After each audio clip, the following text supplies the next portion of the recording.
Ah, bonjour. Pouvez-vous vous présenter? Paco Diatta, artiste, compositeur, arrangeur, enfant du Sénégal et fils de la Casamance. Comment êtes-vous arrivé dans la musique? Là, si je disais, je vais dire que maman m'avait dit que je jouais sur les tables, dans la cuisine avec des cuillères, des trucs. Elle savait déjà depuis mon enfance que j'allais être artiste. Et ça a été confirmé quand, à la tournée des pères de la world music, le Touré Kunda, que je nomme, parce qu'on habite ensemble à Santiago. Et là, c'est là où la musique est rentrée vraiment, quoi, en fait. Et que j'étais accro. Donc, chaque fois, je jouais partout à la rizière. Et de là, je suis parti à Dakar au niveau national pour vraiment apprendre encore beaucoup et voir, pour essayer de toucher le potentiel. Et là, j'ai rencontré Cheikh Yantal, le maître arrangeur. Et donc, je dis paix à son âme, avec vraiment Djal Moussé Ale, qui a été ma maman, qui a été chouette et qu'on a même fait bête. On a fait 3 ou 4 productions avec elle, tous les produits de Djal, depuis Bakarek Daraman et Faradouele, tous ces trucs. Et puis il y avait Darombaï, il y avait Madjojo Ning, Sultan Arifin, il y a eu Ndiagambaï aussi, le père Ndiaga, paix à son âme, de Koubouni Diom d'Assore. Donc, je restais le goudi des Guéwel, c'est-à-dire le goudi, la nuit des griots. Toute la soirée, je restais en train de jouer pour toute la partie traditionnelle, les vedettes du Sénégal. Et donc, ça a été vraiment un moment qui m'a beaucoup forgé à la basse, jusqu'à mon arrivée au Bataclan avec Abou Djoubadé. Darombaï, Touré Kunda, entre autres, oui. Vous êtes en train de nous énumérer des ténors de la culture sénégalaise. Qu'est-ce que ça vous fait d'avoir travaillé avec eux? Mais là, c'est donnant, parce que j'ai appris. C'est des grosses pointures du Sénégal. Donc, chaque chanteuse ou chanteur représente vraiment une culture de là-bas. C'est du lourd. C'est du lourd parce que même avec Djal, on a eu les bidiou. C'était une sorte c'était mon premier trophée à Dakar.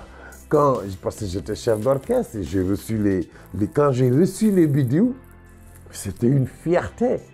Et je me suis dit qu'il y a beaucoup de choses qui m'attendaient. Donc, j'ai été aussi lauréat des talents nouveaux du Sénégal avec Nelson New Music. À cette époque, c'était Gaston Madera qui gérait. Et Gaston, on a fait toute une tournée sénégalaise. Le Gaston du ténor de la musique sénégalaise qui est Youssou Ndour.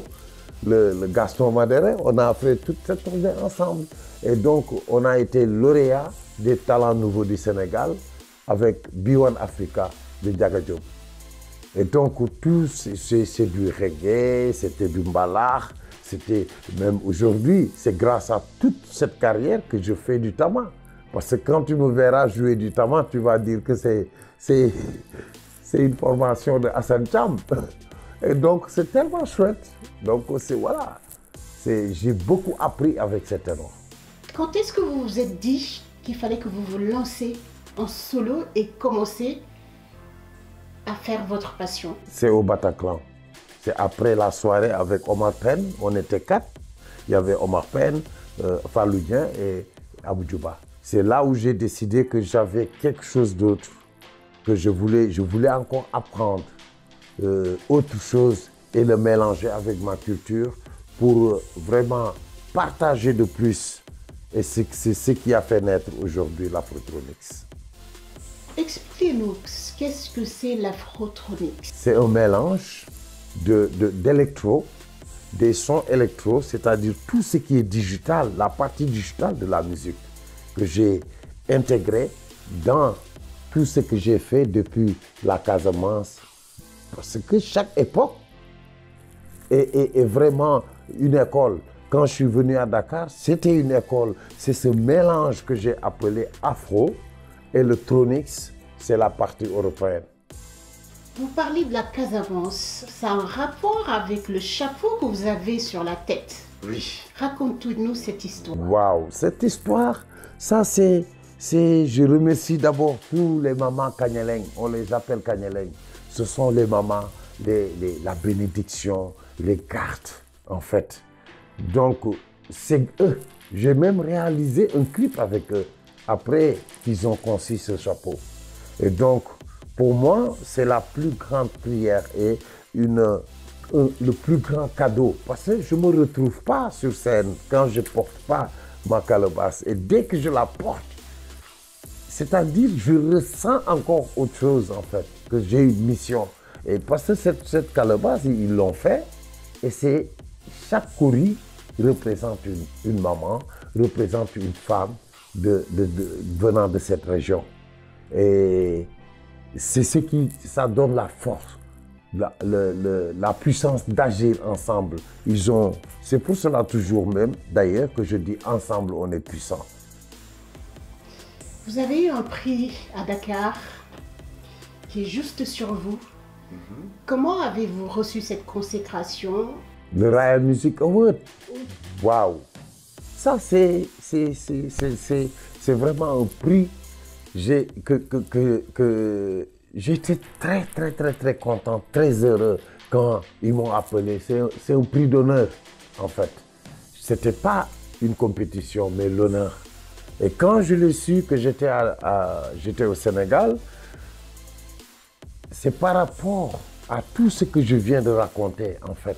Tout ce passé qui a été une école, qui a été de tout pour moi et qui restera toujours cette époque. Je le vois toujours. Je prends toujours des notes, c'est-à-dire c'est une bibliothèque pour moi. C'est une richesse de travail qui a été abattu de toutes les vedettes que j'ai eu à rencontrer au Sénégal. Et donc, pour moi, le Raya Music, c'est le plus grand trophée de tout. Parce que c'est un trophée de notre pays, c'est le disque d'or du Sénégal. Vous quittez le Sénégal, vous arrivez à Londres et vous avez un autre prix en 2022. Vous êtes le seul Africain lors de ce festival à recevoir ce prix? Il y avait 10 nominés africains et c'est l'African Culture Village, tu vois, festival. Et il y avait 10 nominés, il y avait l'Ouganda, il y avait Cameroun et Côte d'Ivoire et encore d'autres pays africains. Mais j'étais le seul Sénégalais. Et que le Tout-Puissant a fait qu'aujourd'hui, je remets avec toute la puissance d'agir ensemble du Sénégal aussi, que je remercie et de la diaspora, tout qui ont supporté jusqu'à ce qu'on a eu cette communauté au Haut. Je remercie beaucoup, je n'ai pas les mots, mais c'est tout simplement, je vais remercier tout le Sénégal et l'Afrique et la diaspora. Vous avez fait un dernier clip qui s'appelle No Segregation. Je pense que c'est le bon titre. Ouais. De quoi s'agit-il? Qu'est-ce qui a motivé?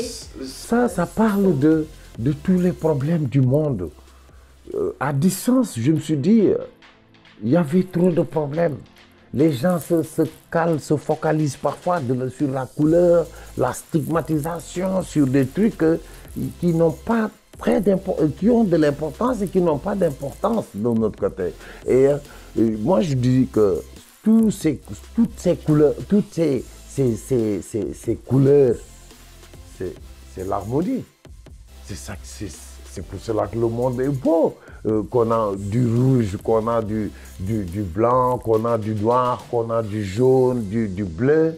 Mais quand il y a trop de couleurs, c'est beau.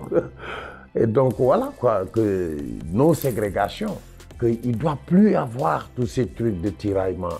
Parce qu'aujourd'hui, nous sommes en Europe, les Européens sont chez nous et les Asiatiques sont partout.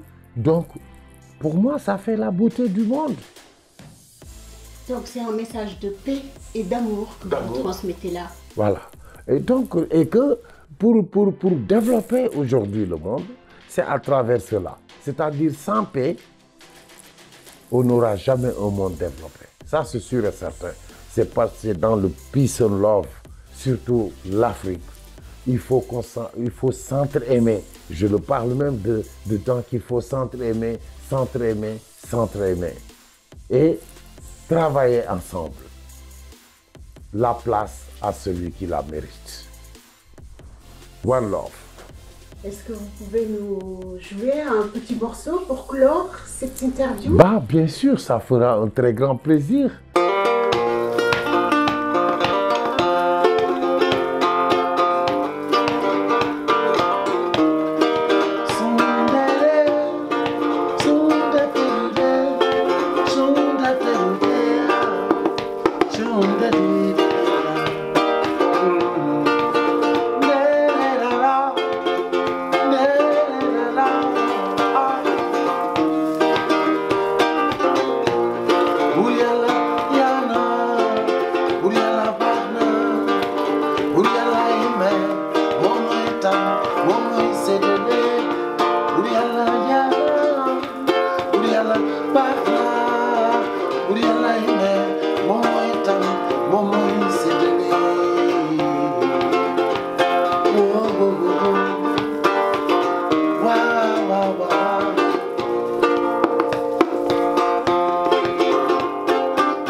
Merci beaucoup.